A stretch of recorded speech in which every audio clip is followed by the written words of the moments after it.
All right, back to our mock. Arizona's up. You are on the board, Sage. Arizona with the 8th pick. So obviously, they just got DeAndre Hopkins, the wide receiver. So they're loving that. Obviously, Larry Fitzgerald across the way probably in his last couple of years, but he might be one of those guys that just keeps signing these 1 and 2 year extensions forever. But they need an offensive lineman. Yes. They need somebody to protect this young quarterback, and they want a big guy. So they're going to go with Mekhi Becton from Louisville. He is a huge guy compared to big Bryant McKinney of the Minnesota Vikings. And I can see in that style of offense with that little quarterback having a huge left tackle will be very beneficial for all the passes that they like to throw in that Cliff Kingsbury offense. And so the Vikings are kind of looking and saying, oh, there's a couple of those tackles that we want to drop, but those two guys aren't going to drop. And now another position as the Jacksonville Jaguars come up, and whoops, I've fired Doug Marrone. So there's 2 coaches that I've fired as the general manager. I've got another one coming up in 2 picks. Don't worry. But Jacksonville, they need some weapons. If we're going to find out if Gardner Minshew can play or not, then I'm going to give him people to throw to. He's got DJ Shark, who is a good wide receiver at over 70 catches last year. We're going to give him a stud. And if we want to replace, say, Gardner Minshew with, I don't know, Trevor Lawrence or Justin Fields next year, he's going to be throwing to Jerry Jeudy from Alabama is who I am going with. Yes, he is off the board now. The top wide receiver in the draft, in my opinion, goes to the Jacksonville Jaguars. So now you are up, and your buddy Kevin Stefanski, you guys are in the draft room in Cleveland. Well, here's the thing. We're in the draft room in Cleveland over here, and, Kevin just got hired as the head coach, and everyone really likes him. Super likable guy. We've got like 4 or 5 different people who they all are sort of equal. They're, everyone, Kevin really has like almost no power probably in this draft at all, but they look at all the statistics. They look at all the data. There's that GM who looks like the guy who's got the numbers or something you said earlier. That's right. So we don't know his name, but he's got the numbers. And this is my big opportunity. We've got this young quarterback we like. We also need an offensive lineman. That was one of the big weaknesses of the Cleveland Browns last year was offensive line. They got the receivers and they got the running backs. I'm going to go with Iowa offensive linemen because, Stefanski's been in Minnesota for a long time. He's seen these Iowa offensive linemen left and right, and Tristan Wirfs, who just put up stupid numbers at the combine. He is going to be perfect in this Stefanski offense. The outside zone, you got to have guys who can run, but he's also a good pass blocker. So he is sort of everything that this offense would be. He's the opposite of the guy drafted earlier, the big offensive line, Becton, because he's again Bryant McKinney type. This is a more athletic guy, and he's going to fit perfectly into Kevin Stefanski's offense. Tristan Wirfs from Iowa. That is a terrific pick and a great fit. Now I'm up with the Jets, and darn, I just fired Adam Gase. Oh man, what a shame! You hate to see it. There's 3 coaches that I have fired just in this draft. You're like Dan Snyder, GM. Yeah, that's basically right. I just fire all. Tell me that any of the coaches I have fired don't deserve it, but that's beside the point. All of them. Yeah, it's it's the draft is meaningless when they have those head coaches there. So it's so you're right. These players will matter next year. The Jets don't have a head coach, but who's going to be their first round draft pick? It will be from Oklahoma, the guy who helped Jalen Hurts put up a lot of those yards and a lot of yards after catch. CD Lamb, wide receiver. We've got a first-round quarterback. I am not super high on Sam Darnold's first few years, but we're going to give him every chance here with a star wide receiver from Oklahoma, CD Lamb, which puts Jonathan on the board now because he's so obsessed with the Vegas Raiders that you are drafting twice. You are Mike Mayock and or John Gruden. I'm okay with that. We need wide receiver in Oakland, so I'm going with the next best wide receiver on the board, who I think is my best wide receiver on the board, Henry Ruggs III, because it's Oakland or it's Vegas, the Raiders. We love speed. This guy ran a 4.27. Yep. Give me Henry Ruggs III from Alabama. Okay, I like it. So that brings up me again to the 49ers, and then you are Tampa Bay coming up next. So I got to think about this. Now, the 49ers... The 49ers have this pick because... Why?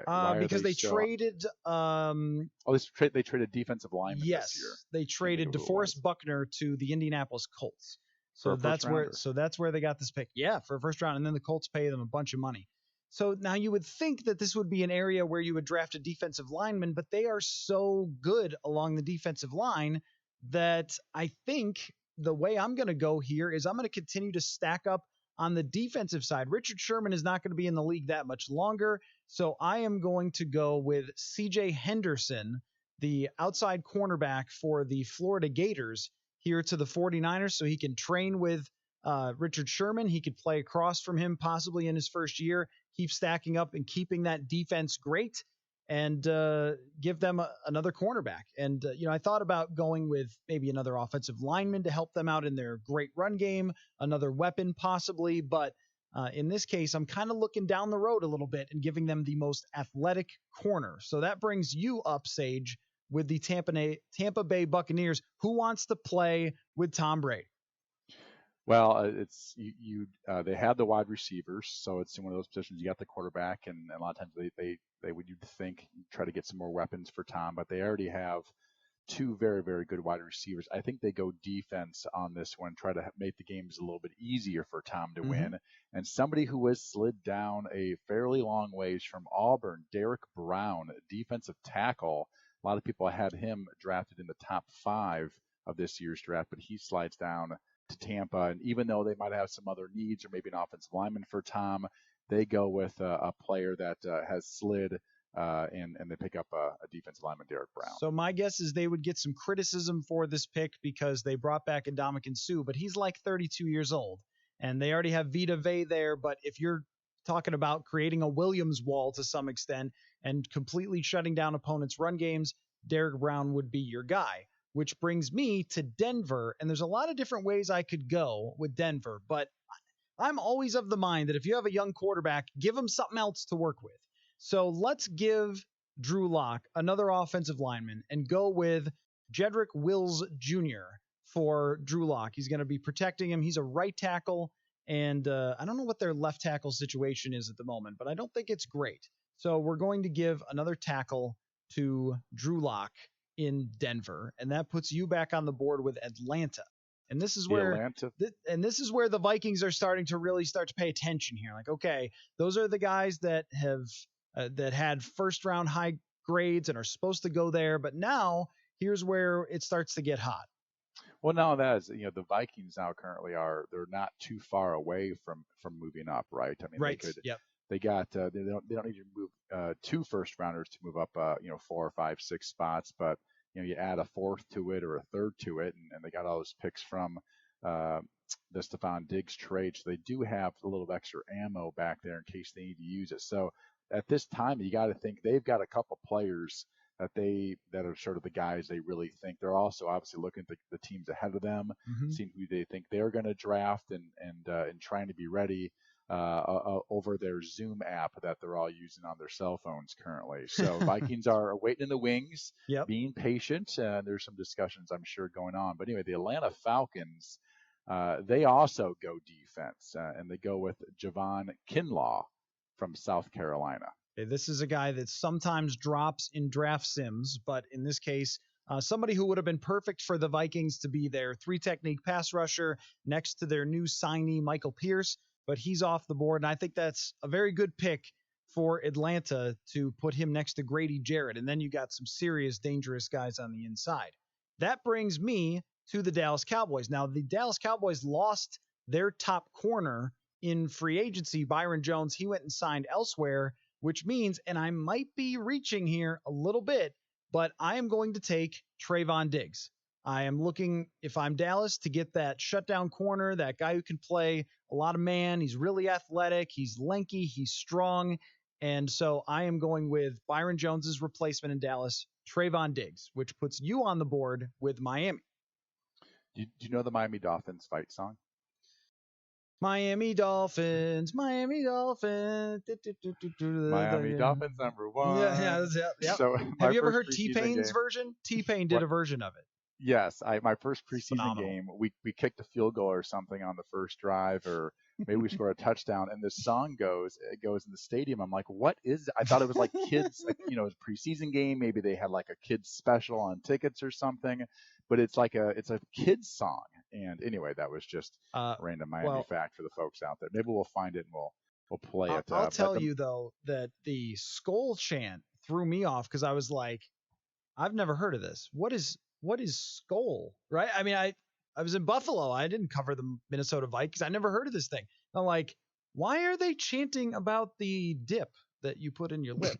I actually at the stadium Googled this, like SKOR Vikings, and I was like, oh, okay. Did everyone else know that before 2016? SKOR has been an official team sponsor for 48 years. They've had a great relationship with the team, the players. When they watch film, they get free packs. Everyone gets so many. It's one of those things that's, you think Minnesota Vikings, you think SKOR chewing tobacco. That's funny.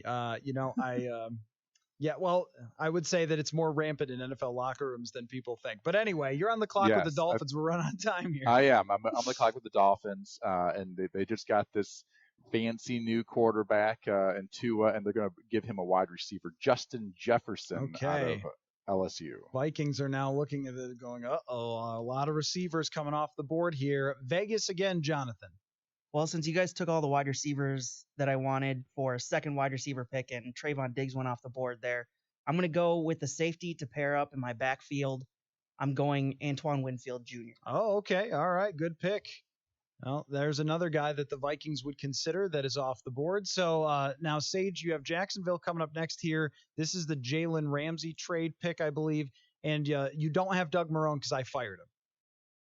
Yes. So he can't help you with this pick. So this is where Jacksonville, they aren't happy enough at quarterback, and they have seen that a couple of these guys have moved down, and there's thought that maybe Jordan Love they're going to go with Jordan Love. They're going to roll the dice. They're looking for the supposedly next Patrick Mahomes. Jordan Love is definitely not Patrick Mahomes, but there's certain characteristics about him that, he's athletic in the way he throws, and he sort of makes plays and whatever that people like to compare him. But they need a quarterback, and they like the guy they have, but they don't have much capital right now spent in salary cap dollars or draft picks on quarterbacks, and they're going to go and move up and maybe pick Jordan Love too high. Maybe he's a little bit of a reach here, but they've liked him, and they're going to draft him. Okay, interesting. All right, so the Vikings don't have any of the quarterbacks to entice them when they come up. I am going to go with the Philadelphia Eagles, the continuation of rebuilding their secondary. It's been such a problem for the last few years, and I am going to select A.J. Terrell, the cornerback out of Clemson, for Philly to go along with Nickel Roby-Coleman and Darius Slay. So they have another guy that they could start to build up their secondary with. They've always been able to rush the passer. They've still got guys who could do that. Their linebacker situation's not great, and there's good linebackers on the board, but corner is so valuable. So the Philadelphia Eagles take A.J. Terrell, and here we are, Sage. The Vikings are on the clock. Lots of good players available. The Minnesota Vikings select A.J. Ebenesa, defensive end, Iowa. The replacement for Everson Griffen. And for multiple reasons. One, they need that replacement for Everson. But two, this guy is already NFL ready, and that's huge. Playing for Kirk Ferentz at Iowa, the way he has played, he's very consistent. Not going to have an off season here. You're going to take a chance with a guy maybe at wide receiver, these other positions, because they're not going to have all the practice time, whatever. Defensive end. Yep. You can just plug him in the dirt, and he plays football. Yep. And he's up the field or he's underneath. He doesn't have a lot of responsibilities, and this guy can play right off the bat. Week one, he will be the starter on the right side of that defense. Okay, so that leaves the potential at the Vikings' next pick of being still wide receiver, corner, offensive tackle would be the favorites. In between, I will take with the Patriots Patrick Queen, linebacker. They're going to continue to build up their defense because that's the only way they're going to win next year. And that puts you on the board, Sage, with the Saints. The Saints go with Xavier McKinney, a safety out of Alabama. Again, another guy coached by basically a pro coach in Nick Saban in Alabama. He steps in, starts off right off the bat. Okay, let me tell you about my board now, since this is a tough pick. And we'll assume that, I'm Spielman and you're George Payton and we're having this conversation. So we can take Since the top corners went off, we could take Jeff Gladney, who's a corner out of TCU. We could look at T. Higgins, the wide receiver from Clemson, to try and replace Stephon Diggs. We could get potentially offensive tackle Josh Jones, or another really interesting pass rushing prospect, Kayvon Chason, who has not been picked yet either. But I think in this case, I have to protect Kirk Cousins at some point in this world. And even though Mike Zimmer is gritting his teeth at not taking a cornerback here with Jeff Gladney still on the board, I am going to go with the Houston tackle, Josh Jones. So, how do we feel about that, Sage? Well, we feel that it's a position that's sort of always in need. You always can upgrade that offensive line. But this leaves the team now with out of the first round, and they still need to draft a corner, and they still need to draft a wide receiver. So two guys that have to, or even two corners, but they still have some openings at some starting spots, and now they're out of first round draft picks. So they'll have to get those in the second and third round. So in this particular scenario, I'm thinking that what they would do is, since neither of us took, Denzel Mims or T. Higgins, that there would be a possibility they would try to use some of that draft stock in the second round to move up to take whatever wide receiver hangs around there, if that's possible, or whatever corner. I mean, Damon Arnett is a guy who's a corner out of Ohio State. I mentioned Jeff Gladney. So there's still some good prospects there. There's still some good wide receivers. Here would be my plan, Sage. Now that we've gone defensive end and we've gone offensive tackle, my plan would be either take two wide receivers in the middle round or take two corners in the middle round. Whatever is not the best for you at the second round pick, you take two of them in the third and try to play your odds. I don't think Mike Zimmer would let it get to the third round before they started picking corners if we did go in this scenario. But I also think that, Josh Jones is super valuable to them because you have to down the road replace Riley Reiff at left tackle, and you're going to have Kirk Cousins at least for 2020 and 2021, unless something really shocks us and he's traded away after this season, but it doesn't seem super likely. So if you're going to get the most out of Kirk Cousins and continue to compete, you have to protect him. So I went with the tackle, but there's a lot of ways to approach this after. If they come out of the first round without a corner, it will be pretty surprising. And I think they will draft need this year more than almost in years past, because they just have these, what I look at as really four needs as far as completely unfilled positions from starters. From what we've seen, again, we don't know if some of these backups can step up and fill in those spots. But you had talked about earlier, I believe on Monday, about getting good value for receivers in the second and the third round. My year, Chad Ochocinco, he was a second rounder. Steve Smith, the Carolina Panthers receiver, he was a third round pick, I believe, or a fourth round pick. So you can get some really good players in those lower rounds that, and there's probably just as much risk. And I think you also can find some corners. Pat Surtain I played with, he was a great corner. He was a second round draft pick. So fortunately, the Vikings do have more picks this year than they have in some of these more recent years when they've made a couple of trades here and there. But I know this, they don't have that fifth round pick, right? That we traded for the punter kicker that did not work out. So that would be Corey nice Vedvik to have right now. But sometimes trades don't always work. So they're gonna if they go tackle and defensive end and with the first round picks, you got to think it's wide receivers are coming up soon. That's for sure, and corners. Yeah, the way that this board plays out, the way we did it in our mock, there are all sorts of opportunities for wide receivers in the second round. Denzel Mims, T. Higgins, Jalen Reagor, all these guys are pretty good prospects that could step right in for the Vikings. And that might be the way that they have to go. Ignoring corner would be a pretty tough proposition for them, but it might just have to fall this way. If I were to not take Jones, then I would definitely take a corner, and it would be Jeff Gladney, or it would be Christian Fulton out of LSU, who, by the way, is joining the show on Friday. He's going to come on. But he's another first-round, second-round type of prospect. They're going to have all sorts of options here. Michael Pittman Jr. at USC. And that's one takeaway every time I do a draft sim or a mock, Sage, is that when they get to 22 and 25, the options are going to be so numerous for them to get a first round or high first round caliber player. And in the second round, there still should be starters available. And like you said, a lot of starters come from the second round.